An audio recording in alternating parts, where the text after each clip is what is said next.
Finally, WWE finds it in themselves to deliver what we know they're capable of. And El Grande Americano is unmasked. Which one was unmasked? We'll get into it. Welcome back to the Wrestling is Bullshit podcast. We got quite a bit of things to go over today. Should be some good fun. It's been a fun week, and we have a bit of a chill week ahead of us. I don't know. I always end up saying that, and then something crazy happens. But nonetheless, we will preview what's ahead while also looking at what has surpassed in the previous week in the world of professional wrestling. So let's get into it, shall we? We start with the shows. What happened in the shows? Well, on AEW Dynamite to start this week off, the first thing of significance to happen this week was on Dynamite as Chris Statlander and Hikaru Shida had a banger match. The main event of Dynamite this week was a lights out Philly street fight between the former tag team partners that are Chris Statlander and Hikaru Shida. And goodness gracious, man, go on AEW's Instagram and look at these highlights. Maybe the YouTube, go look at the highlights. This was a fun match for sure. I understand the ultra violence of AEW when they kind of do a lights out match or they do a street fight or anything crazy. It's not always for everyone, and that's okay. But if you do enjoy the ultra violence in AEW when it does take place, then I would absolutely recommend Statlander versus Shida that happened on Dynamite this week. And then we go to Saturday. AAA has a big showing. AAA had their big show, Noche de los Grandes. You see, every Saturday, and you can watch it on YouTube, which is nice. Every Saturday, AAA either has a weekly show, and if they're not having a weekly show, then what they're doing is they're having a big show, a premium live event, if you will. And their big premium live event this past Saturday was Noche de los Grandes. And we saw 3 new champions crowned. We saw the Latin American Championship change hands, as that is now held by El Hijo del Vikingo. We saw the tag titles change hands as the War Raiders are now the AAA World Tag Team Champions. And then we also saw Rey Fenix win the AAA Cruiserweight Championship. Those are some promising champions. Very excited to see the build to AAA's Triple Mania, which is their big show. I think Triple Mania has the potential to be, if SummerSlam and WrestleMania are like S-tier WWE wrestling shows, then Triple Mania can be just under that. I think Triple Mania has the capabilities to be a big yearly event in the same way that WrestleMania and SummerSlam currently are.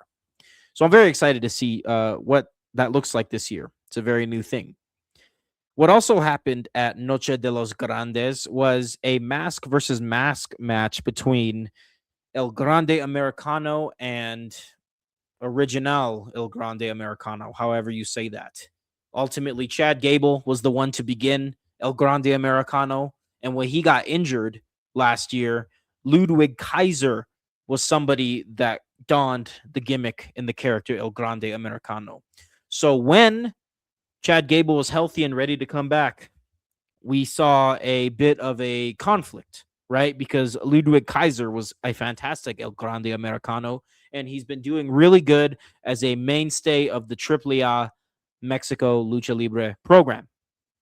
And ultimately, we know that El Grande Americano started off on Monday Night Raw being portrayed by Chad Gable. But they got in the ring, they had a mask versus mask match, and they settled it. The loser would unmask. The winner would continue to be the one, the only El Grande Americano. And I think they went the right way with this, right? I think Chad Gable has a bright future on the main roster. At least he should. And I think Ludwig Kaiser has found his place successfully as El Grande Americano for years to come. So it'll be interesting to see what the future holds for El Grande Americano. I do see the sky being the limit for him in AAA. I see him being the AAA Mega Champion one day, defeating Dominic Mysterio for that belt. And then I think Chad Gable will resume being Chad Gable and will find something to do maybe on SmackDown, if I had to predict. But nonetheless, man, Chad Gable is no longer the original El Grande Americano. It is now Ludwig Kaiser, who is the only El Grande Americano to talk about.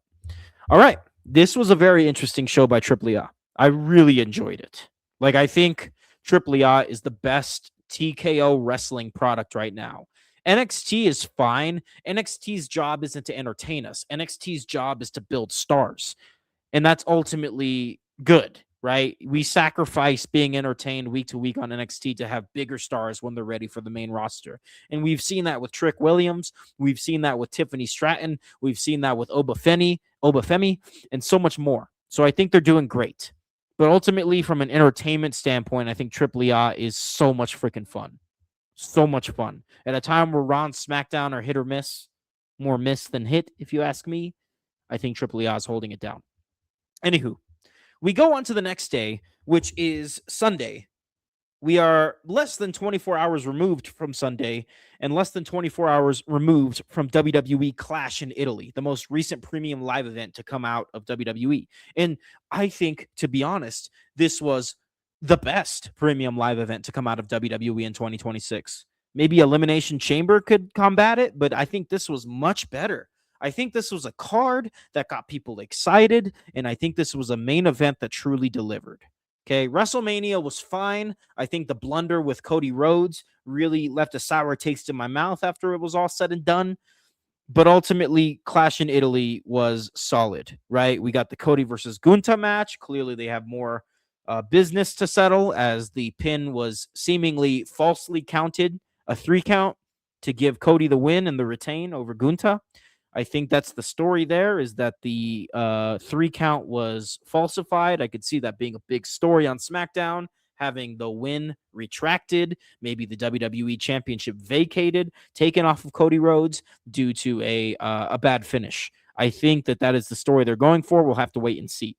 Right? We also were able to see Rhea Ripley finally defend the WWE Women's Championship against former champion Jade Cargill. I think they did solid. I think they had a good showing at WrestleMania, and I think they had a good showing at this premium live event. So I think that's a good start with Jade Cargill, and I think Rhea Ripley ought to defend her title a little more often. I think that would be nice. And then we saw Oba versus Brock 2. Brock Lesnar getting the victory over Obafemi this time. Fine, whatever. And then we saw in the co-main, we were able to see Sol Ruca defeat Becky Lynch to become the new Women's Intercontinental Champion. Sol Ruca, I think, is ready to hold that Women's Intercontinental Championship. I thought this was a good match with Becky Lynch, and I'm excited to see if they have a third match, because I think they should. I've enjoyed Becky Lynch. I think she's one of the most entertaining women's wrestlers. She's definitely the most successful out of the 4 horsewomen. That is undeniable. Becky Lynch is the most successful women's wrestler out of the 4 women, which was Charlotte Flair, Sasha Banks, now Mercedes Moné, Bayley, and then Becky Lynch. And I think she's the most successful, and I think she's the best. And then Sol Ruca is one of the most promising young women's wrestlers, and she was able to get her first main roster championship at Clash in Italy in the co-main, and that was very entertaining. I'm excited to see what comes next with that story between Becky and Sol. Becky's been doing great work. I can't say it enough. And then in the main event, Tribal Combat, Roman Reigns versus Jacob Fatu. If Jacob Fatu beats Roman, not only is he the World Heavyweight Champion, he is also the Tribal Chief. But if he loses, then he must serve Roman Reigns, as they are reassembling the bloodline, it seems. This is a fantastic match. This is great. Roman Reigns is the best thing going in WWE right now by far. I think this was excellent. I think we've been waiting for Roman to fill these big shoes again, and I think this did it. Not only did they have a good showing in the match, Roman and Fatu, but now Fatu is with Roman Reigns and the Usos in the bloodline, or whatever we're going to call it. Not only that, fellas, we also saw the MFTs in the crowd after this happened. And Roman Reigns clearly stated, I'm going after them next. It looks like Roman Reigns is fully trying to reassemble the bloodline. He's got Jacob Fatu. He's got the Usos. He's never not had the Usos for the most part. And now it seems like he's going after Solo Sikoa, getting him back under his wing. And that's going to be a fun story. I see by, the end of 2026, we have the full bloodline assembled. And I think that'll be good. Very excited to see that, man. Roman Reigns in his World Heavyweight Championship reign in 2026 is really one of, not the only thing, but one of the only things that has been intriguing to me. So it was really entertaining to see the next chapter of this story. And we'll see what the future holds for the bloodline, for Roman Reigns, for the World Heavyweight Championship on Monday Night Raw. Very fun stuff. Clash in Italy. Again, this is my favorite premium live event of WWE in a long time. Certainly in 2026. If they can keep this up, if they could make their King and Queen of the Ring tournament just as entertaining as AEW's Owen Hart Foundation tournament, then they'll be in much greater shape. Because I have lost a lot of grace for WWE in 2026 due to a lot of little things. Okay?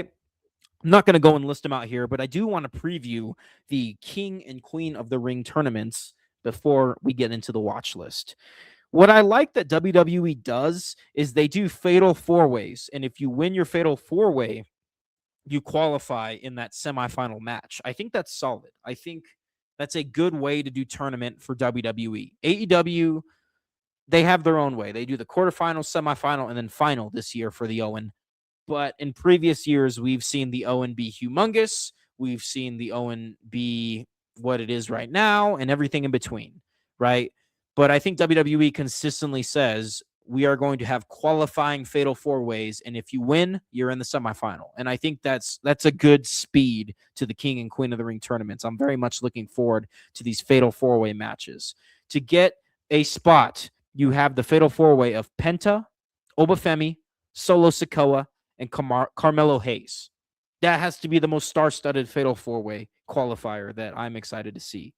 And then on the other side, you have Dominic Mysterio, Braun Breaker, Trick Williams, and Damian Priest. And now that I think about it, looking at it, that fatal four-way that I just mentioned is just as entertaining as the previous. That's going to be great.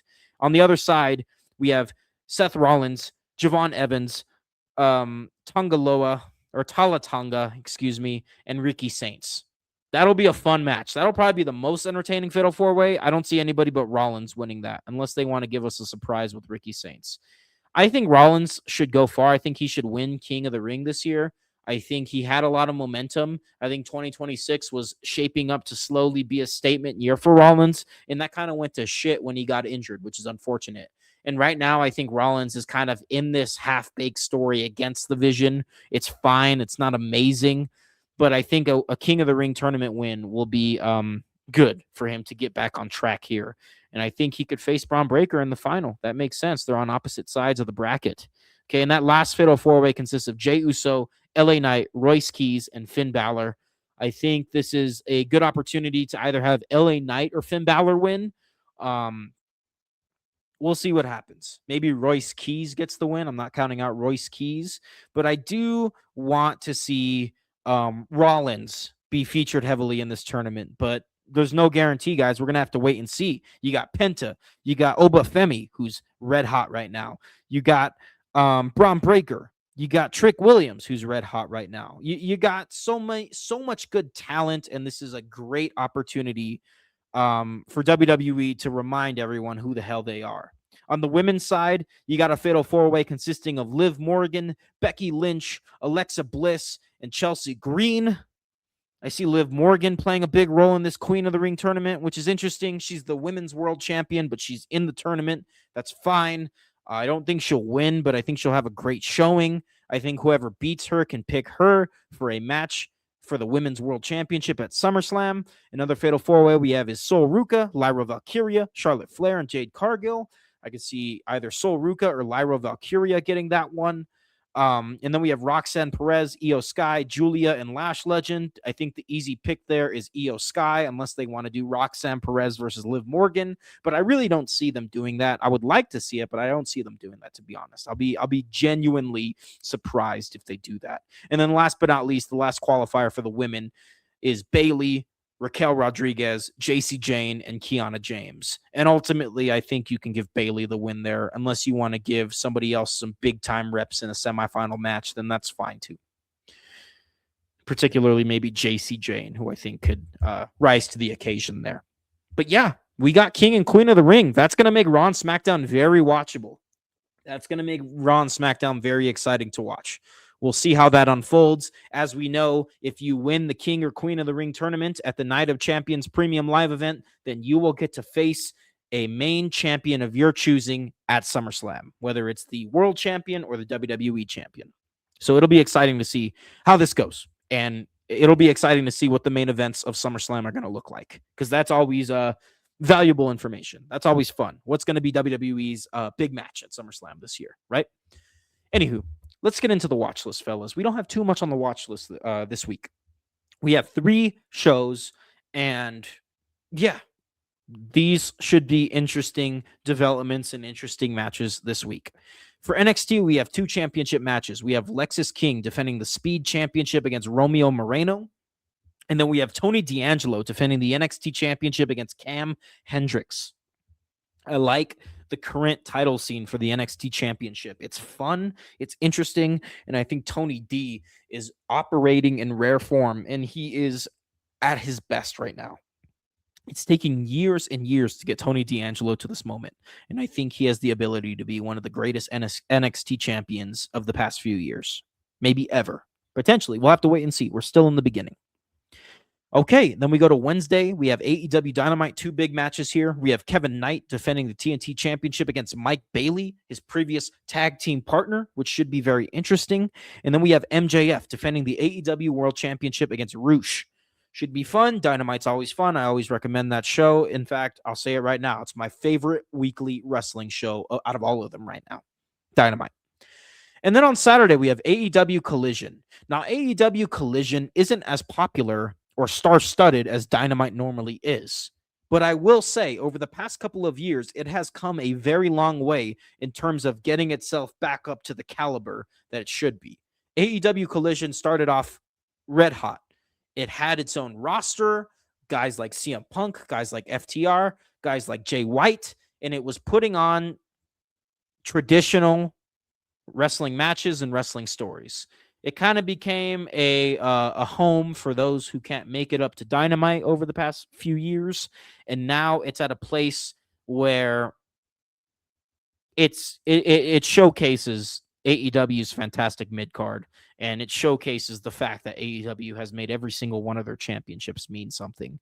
Collision has become the best it's ever been. It's not the show it started off as, but it is a very entertaining show, to say the least. It's a show. It's the third hour of Raw.